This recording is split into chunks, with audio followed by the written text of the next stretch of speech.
Jadi yang ingin saya jelaskan di sini adalah bagaimana waktu yang sehat, punya peluang waktu, kalau digunakan untuk bermaksiat kepada Allah Subhanahu wa taala itu sudah selesai. Artinya orang ini benar-benar rugi. Ya, rugi dengan serugi. Tetapi orang yang maghbun ini benar terperdaya, punya kesehatan, keafiatan.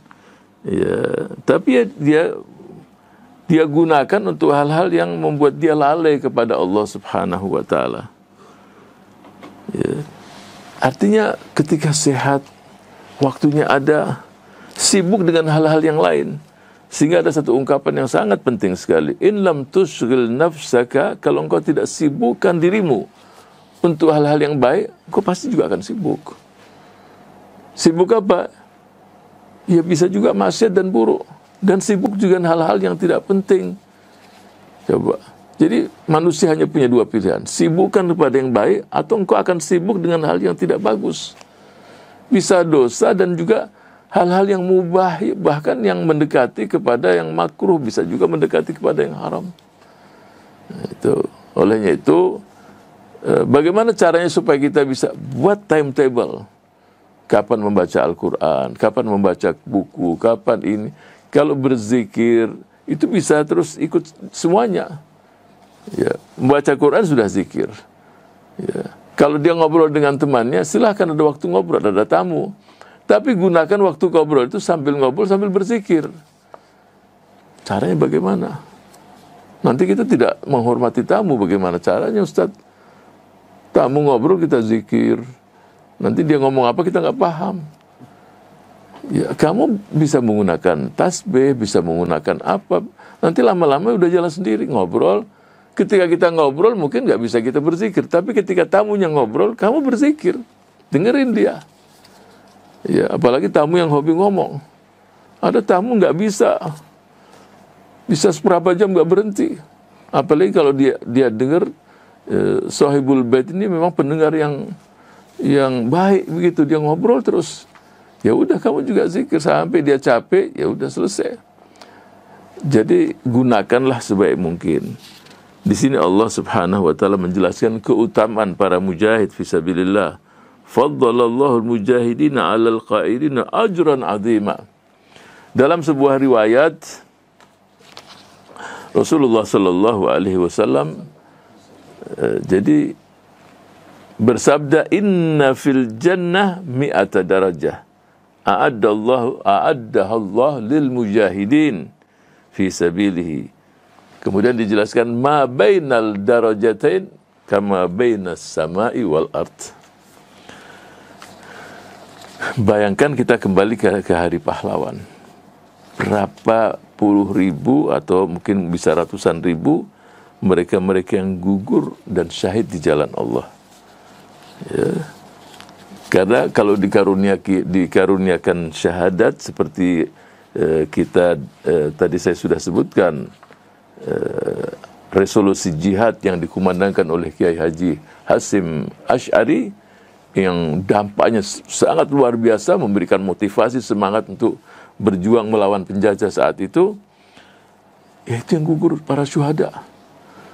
Dan karunia yang mereka berikan itu, yang diberikan Allah Subhanahu wa taala kepada para syuhada, seperti yang disabdakan oleh baginda Rasul sallallahu alaihi wasallam, qala nabiyyu habibuna sallallahu alaihi wasallam, lisyahidi indallah sittu khisal.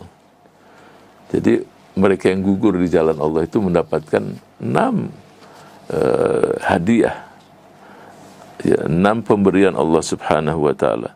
Apa yang pertama? Yughfaru lahu fi awwali. Jadi di awal pertama dia syahid itu, dia langsung mendapatkan ampunan. Wa yura maq'aduhu minal jannah. Langsung dia melihat tempatnya di surga. Wa yujaru min adzabil qabr. Selamat dari siksaan kubur.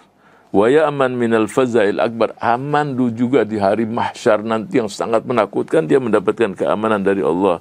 Aman dari siksa kubur. Dan mendapatkan juga penghargaan yang diletakkan di atas kepalanya. Dan wa yuzawwad bithnataini wa sab'ina zawjah minal huril ain.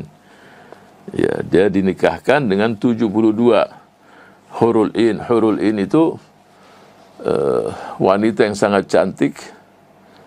Ya, hur itu jamak dari haura. Haura itu yang matanya itu hitam putih, hitamnya sangat jelas dan putih di matanya itu. Jadi hitam itu sangat jelas sekali.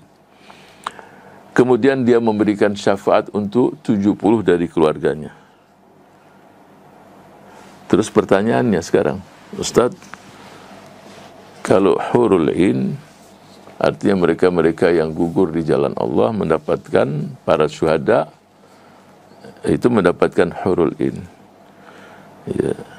Kemudian al-muslimat, wanita-wanita muslim, ini dapat bidadari. Kalau wanita dapat apa, Ustaz?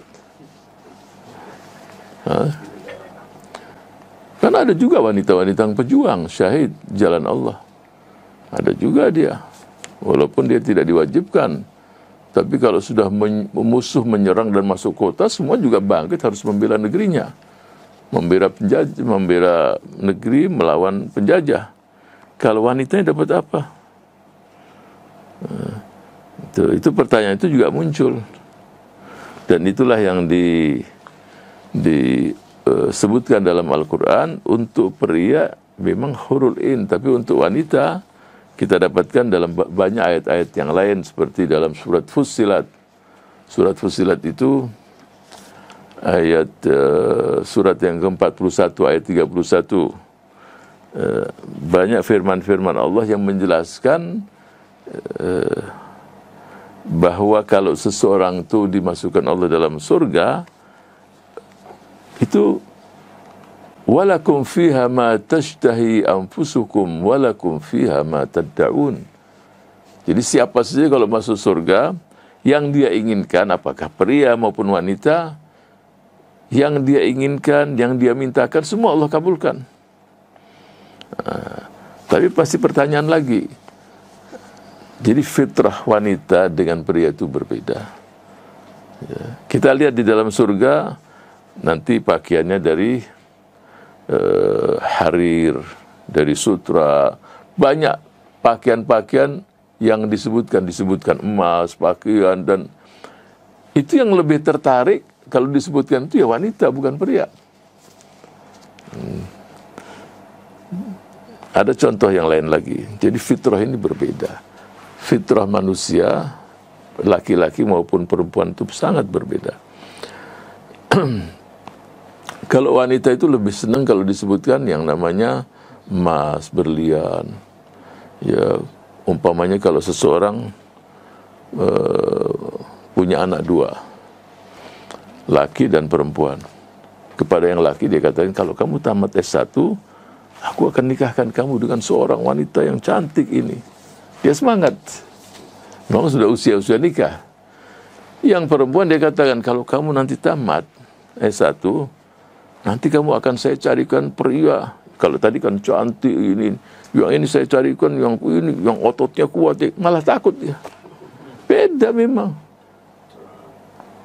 Terus bahasanya ke sini, kalau kamu selesai, kamu akan saya berikan emas ini atau pakaian yang bagus, dan itu lebih menarik dia daripada ini. Jadi si wanita tadi apa? Ya dia ikut suaminya kalau dia sudah punya suami. Itu lebih dia inginkan ketika dikumpulkan. Kalaupun dia belum bersuami di dunia, ya dia minta, Allah akan berikan. Jadi ketika tidak disebutkan hurul ain kepada, kalau pria bidadari, terus si wanita apa? Bidada. Apa kalau bidadari yang laki apa? Nggak ada. Jadi memang berbeda fitrahnya. Allah Maha Tahu. Allah Subhanahu wa Ta'ala pasti. Muncul lagi pertanyaan. Dan terus kalau muncul hurul ain di surga, terus dia juga istrinya masuk surga juga, nanti cemburu kan? Mana ini? Jadi bahasa cemburu, bahasa ini sudah tidak ada lagi di surga yang begitu. Jadi bahasa-bahasa itu ceritanya di dunia. Kalau di surga tidak ada lagi yang cemburu, tidak ada lagi yang punya perasaan-perasaan semacam itu. Dan istri yang ada yang salihah mukminah ketika dia masuk surga itu jauh lebih cantik daripada bidadari yang ada di sana. Coba. Ya, itu.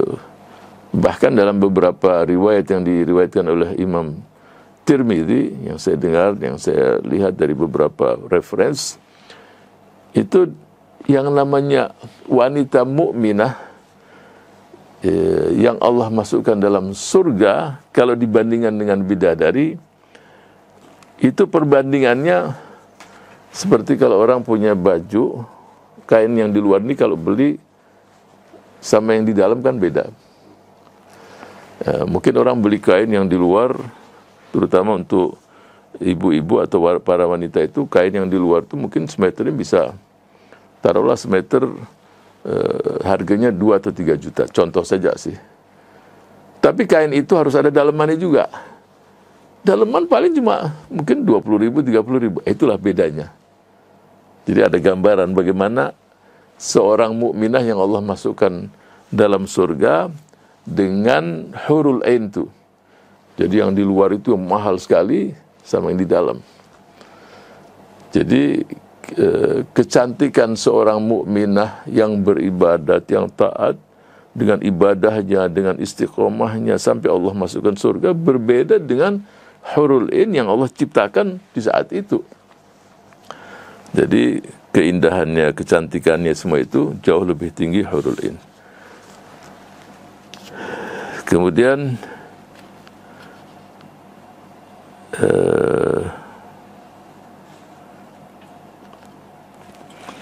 jadi yang namanya syahadah itu adalah pertama karunia Allah. Bagi seorang muslim di hatinya itu sebaiknya dan sunnahnya itu mendambakan Allah berikan dia syahadah di akhir dari kehidupannya itu sendiri. Karena apa? Karena sesuatu yang tidak bisa dicari-cari, bukan karena kemampuan pribadi, tapi itu adalah karunia Allah subhanahu wa ta'ala. Khalid ibn Walid, coba kita lihat berapa pertempuran yang dia ikuti, ya. Tetapi ending dari kehidupannya dia tidak mendapatkan syahadah. Artinya tidak mati syahid di medan perang. Apakah dia tidak mendapatkan pahala syahadah? Saya yakin insya Allah dia mendapatkannya. Kenapa? Karena dalam hadis yang lain Rasulullah Sallallahu Alaihi Wasallam, barang siapa yang mendambakan, mengharapkan pada Allah Subhanahu Wa Taala syahid di jalan Allah, asal muncul dari hati yang paling dalam, ingin, insya Allah Allah akan memberikannya, walaupun dia tidak meninggal ketika berperang di jalan Allah Subhanahu wa ta'ala. Jadi diungkapkan di hatinya niat, dan pasti insya Allah pahala itu Allah berikan kepada mereka-mereka tersebut.